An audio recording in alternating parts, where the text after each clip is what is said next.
some of the other winners and losers from this draft. Losers is hard to say because again, like we don't know, right? Right.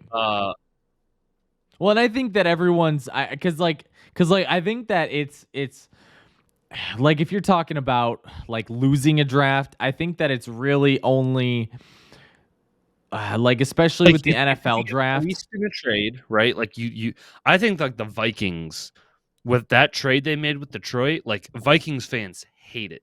Yeah. They and it's a rookie GM. I think he got worked a little bit. I think Brad Holmes kind of took advantage of him.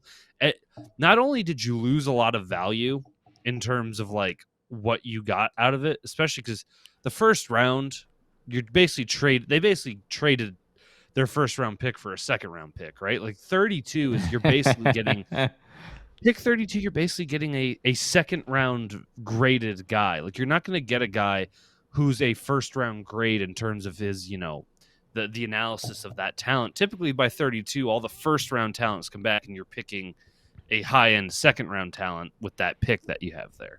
So yeah, I think the Vikings had a bit of a New England looks like they had a really rough draft. I mean, Cole Strange in the first round when he wasn't expected to go until, late second, early third round.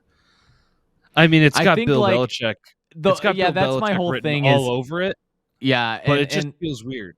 Well, and like I was thinking about like some of the picks that they made, and I was like, I even heard the analysts on ESPN as I was watching, or even in an NFL Network, and they were like, thinking like, what in the world is Belichick doing? And it's like, go figure, right? It just seems peculiar. We'll see what they do, because Belichick. It's like I've learned to not, underestimate him. But man, it's a little.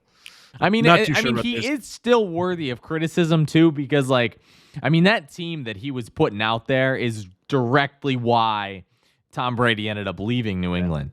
You know what I mean? Like he was putting out garbage at the end of Tom Brady's time with New England. Right. Yeah, and by the way, I think we were talking about teams that we thought did well. I got to talk about the two New York teams. I mean, the Giants and the Jets. Thibodeau and did they get Neal or was it the other? I mean, one of them got Ahmad Sauce Gardner, wasn't it? The Jets. Jets got Sauce Gardner. The Giants got Thibodeau and they got Evan Neal, and the Jets were able to get Sauce Gardner, Garrett Wilson, and then. And at the end of the round, they got Jermaine Johnson. That was the edge rusher they got. And I think they got so they both had really good first rounds. Obviously, I think the Jets really had a great round because they got Jermaine Johnson, who was a really good edge rusher. Late in that round, they got probably the best corner in the draft. They got one of the best receivers in the draft.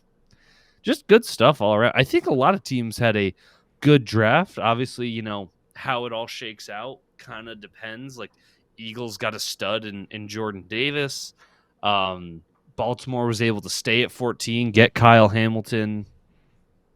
They traded with Arizona and were able to get Tyler Linderbaum, which is a great value. They needed a center. So a lot of good teams had good draft. Like they filled needs, right? Like even if the players don't work out, a lot of teams went at it with the right mindset. I think really the biggest losers, though, are Minnesota for that first-round trade and New England for the very strange picks they made. But obviously, only time will tell who did well there. So, yeah, now we're on to mock drafts for 2023. So I had the Lions picking fourth over – no, I'm kidding. Yeah, I'm sure. I will say the very early drafts have Lions taking, like either Strouder or who's the other dude? Bryce Young.